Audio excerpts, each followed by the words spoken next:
anunciou hoje que vai enviar um navio de apoio da Marinha de Guerra Portuguesa para a zona do Golfo. É uma decisão acertada?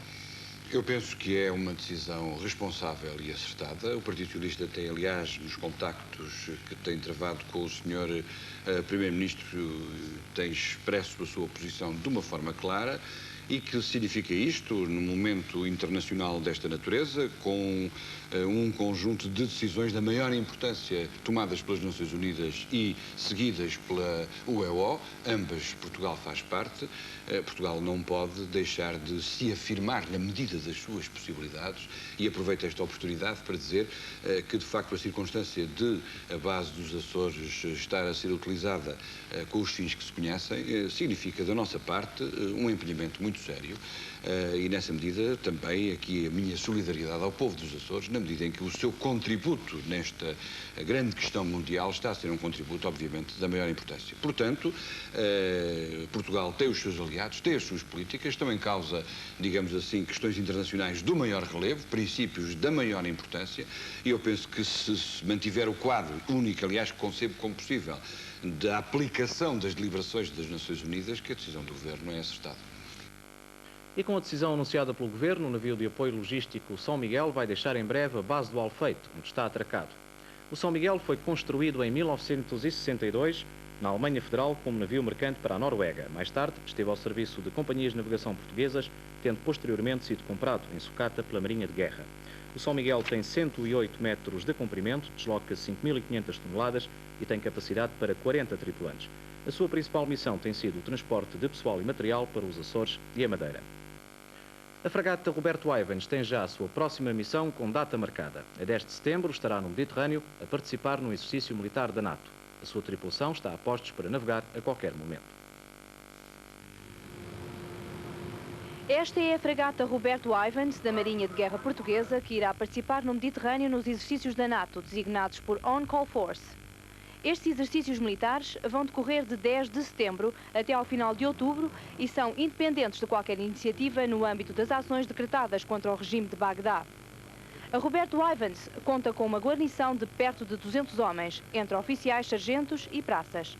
A Marinha está pronta. A Marinha está pronta assim que houver uma decisão superior. A Marinha está pronta a seguir para cumprir a sua missão. E, portanto, daí decorre, desta minha resposta, decorre naturalmente que os seus homens estão prontos a desempenhar qualquer missão. Embora disponha de armamento antiaéreo de superfície e de contracosta e ainda de sonares de pesquisa e de ataque, a Roberto Ivens não possui equipamento antimísseis e a sua utilização isolada só é concebível em missões de proteção antiaérea e antissubmarina ao longo da costa portuguesa. A decisão do governo português de participar no embarque decretado pelas Nações Unidas ao Iraque está, como já vimos, enquadrada nas ações da União Europeia Ocidental. 6 países membros da UEO já fizeram deslocar para o Golfo de Oman forças navais significativas. A despeito das críticas de Margaret Thatcher, que desejaria ver os Estados Unidos secundados de forma mais pronta e eficaz pelos países europeus, a verdade é que 6 países membros da UEO já enviaram para o Golfo de Oman diversos meios de combate aéreo e naval. O dispositivo de combate enviado pela França é, no entanto, o mais importante a seguir aos Estados Unidos. Paris enviou para o Golfo de Oman e para o Mar Vermelho 14 vasos de guerra, incluindo o seu porta-aviões Clemenceau. Sublinhando a política de firmeza decidida pelo presidente Mitterrand, Paris tem ainda helicópteros de combate na Arábia Saudita e um regimento de paraquedistas nos Emirados Árabes Unidos. A Grã-Bretanha tem na Arábia Saudita 12 caças Tornado, um destacamento de mísseis e 12 caças de ataque Jaguar. Nos Emirados Árabes encontram-se ainda 12 caças Tornado britânicos. Para o Golfo, Londres enviou 4 navios de guerra e para o Mediterrâneo 3 dragaminas. Da Itália partiram 3 vasos de guerra para o Golfo e 2 corvetas para patrulhar o Mediterrâneo. Da Bélgica seguiram para o Golfo 2 dragaminas e um navio de apoio. Da Holanda partiram 2 fragatas rumo ao Golfo Pérsico. Aqui da vizinha Espanha também já zarparam vasos de guerra com o mesmo destino. Só a República Federal da Alemanha é que não pode, devido às imposições da sua atual Constituição, enviar quaisquer forças para o Golfo Pérsico, limitando-se a destacar alguns vasos de guerra para patrulhar o Mediterrâneo. O envolvimento militar do Ocidente na crise do Golfo tem custos económicos elevados. Ainda hoje, o presidente Bush apresentou um plano para o financiamento das ações militares multinacionais pelos países com maiores capacidades económicas. Japão, Coreia do Sul, Alemanha, Arábia Saudita e Kuwait eram os grandes visados na iniciativa do presidente americano, que garantiu que os Estados Unidos não vão retroceder.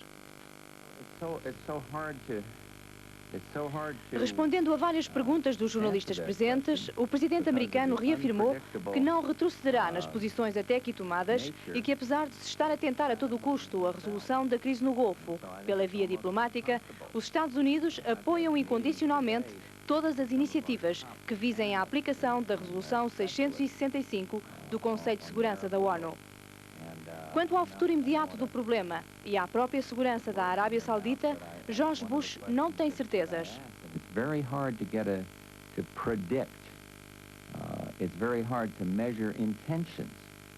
But I think the answer is to have the forces in place to be ready. I would think that the defense of Saudi Arabia is far more assured today than it was 2 weeks ago. Because the United States and others have moved substantial forces there, and they're ready, and they're strong, and they're able, and their morale is high. And similarly, there's a lot of naval power, and of course air power that's there. And I would think that that would be a deterrent to anybody with any degree of rationality. Having said that, I don't know what is in this man's mind. As incertezas de Bush são certamente as dúvidas de Pérez de Cuéllar, que hoje chegou à capital jordana com uma missão quase impossível: negociar com o ministro dos Negócios Estrangeiros iraquiano uma saída para a crise. Cuéllar encontrou em Amman um batalhão de jornalistas de todo o mundo com as perguntas para que toda a gente quer respostas. E algumas foram dadas em português ao enviado especial do Canal 1 da RTP, Artur Albarrán. Pérez de Cuéllar conhece bem o ministro dos Negócios Estrangeiros do Iraque. Já conversou muito com ele a quando da guerra entre Bagdade e o Irão. Mas a situação era completamente diferente.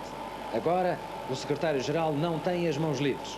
Ele está atado a 5 resoluções da ONU que são inegociáveis.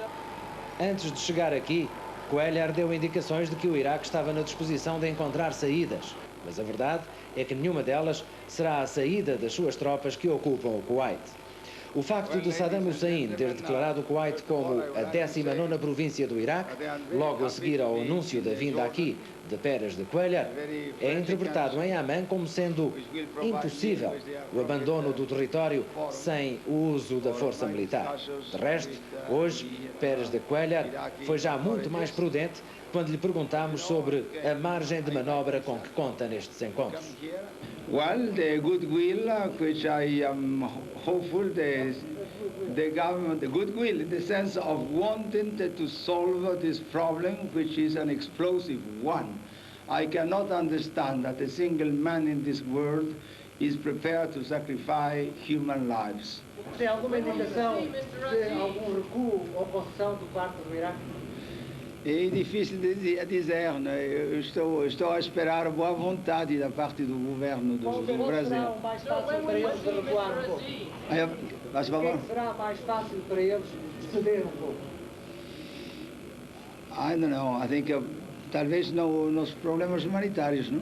Surpreendente foi a sua resposta à possibilidade de Washington poder ceder retirando algumas tropas. É possível, é possível.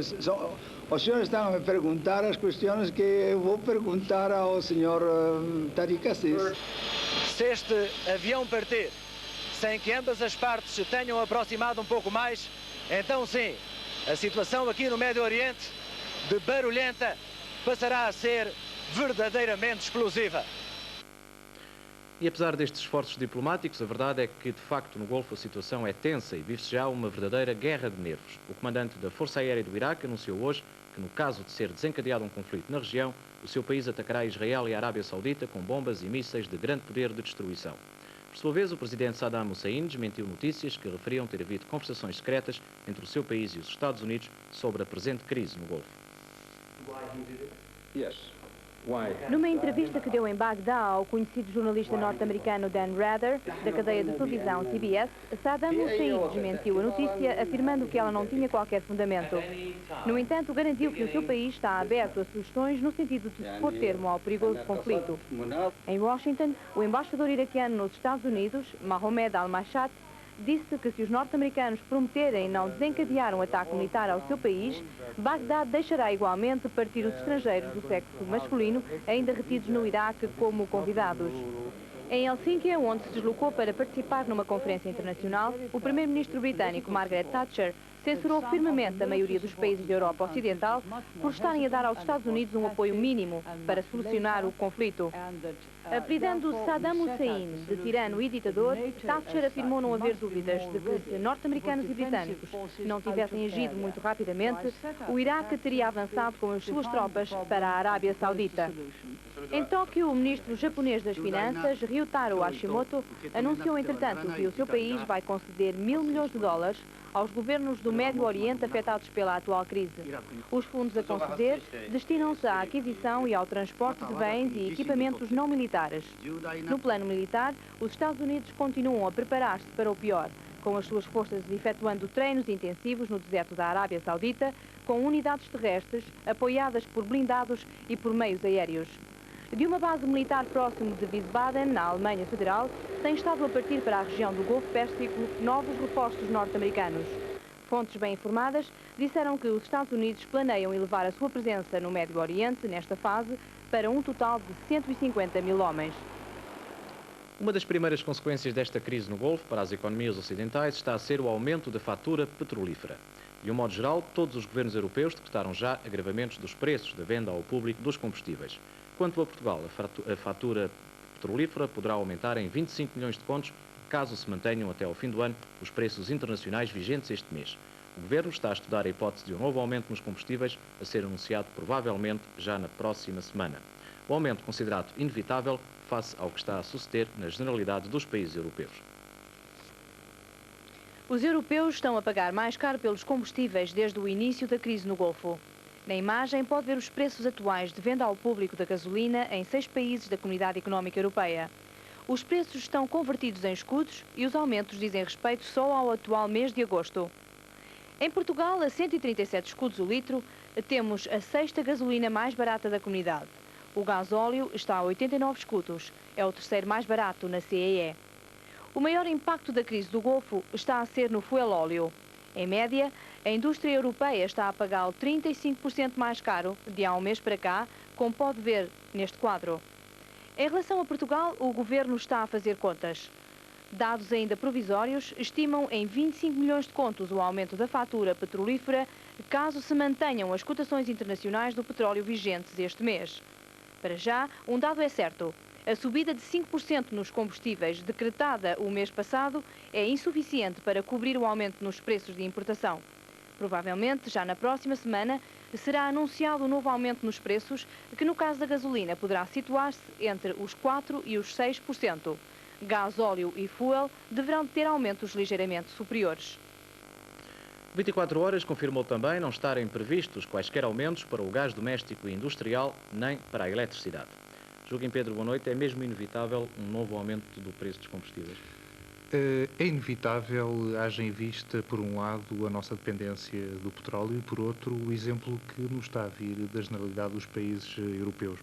O preço do petróleo, em poucos dias, passou de $20 para $30 o barril. É um aumento muitíssimo grande e, sobretudo, num lapso de tempo extraordinariamente curto. A reação na generalidade dos países europeus foi a de repercutir imediatamente esse aumento nos preços no consumidor. Bem, o aumento médio da gasolina na Europa foi de 10%, e isto só durante o mês de agosto. Aqui em Portugal é que tivemos, aqui sim, um aumento de 5%, foi em julho, portanto um novo aumento de 5%, mais não seria do que o ajustar as coisas pela bitola europeia, como se costuma dizer. Mas este aumento é inevitável também por um outro motivo, e este de ordem legal, digamos assim. Tem a ver com o mecanismo do imposto sobre os produtos petrolíferos e está consignado no orçamento do Estado. Ora bem, com o preço das ramas a aumentar desta maneira, o imposto que é cobrado, que reverte a favor dos cofres do Estado, acaba por descer o chamado limite mínimo, que no caso da gasolina é de 70 escudos. Ora bem, nestas condições, se o Governo não quiser aumentar os preços, terá que pedir uma autorização legislativa ou mesmo de apresentar um orçamento suplementar na Assembleia. Mas este provável aumento vai prejudicar um dos grandes objetivos do Governo, que é a descida da inflação. Prejudica o objetivo da inflação, mas não prejudica, por exemplo, um outro objetivo tão ou ainda mais importante do que este, que é o da contenção do déficit das finanças públicas. Mas, por outro lado, há também que ver que o petróleo, para já, é um recurso escasso e exaurível, ele vai esgotar-se dentro de poucas décadas, é um bem importado. Não faz muito sentido, por exemplo, que o fuel óleo venha a ser subsidiado, que é o que deverá estar a acontecer já neste momento, com o preço das ramas a aumentar da forma que está. Quanto ao impacto sobre a inflação, os estudos mais recentes que existem em Portugal dizem que um aumento em termos anuais de 10% no preço da gasolina não impulsiona a inflação mais do que 1%, e mesmo assim já contando com toda uma série de efeitos indiretos e até de tipo psicológico. O mercado mundial do petróleo continua a dar sinais de grande nervosismo e fala-se já até numa próxima cimeira da OPEP, numa nova cimeira da OPEP. Quais são as perspectivas? Ora bem, a situação envolvente neste momento é, acima de tudo, de incerteza e de insegurança.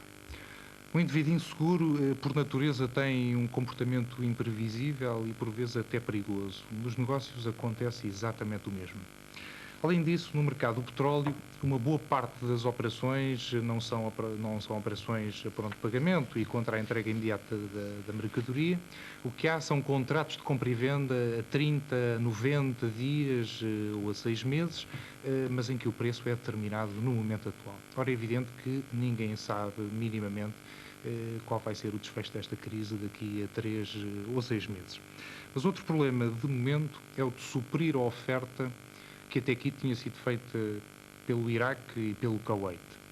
Ora bem, aqui há países produtores fortemente endividados, com grande dívida externa. Estou a lembrar-me do México, da Venezuela, por exemplo, a quem, por um lado, poderá interessar que seja o preço e não a quantidade oferecida a aumentar.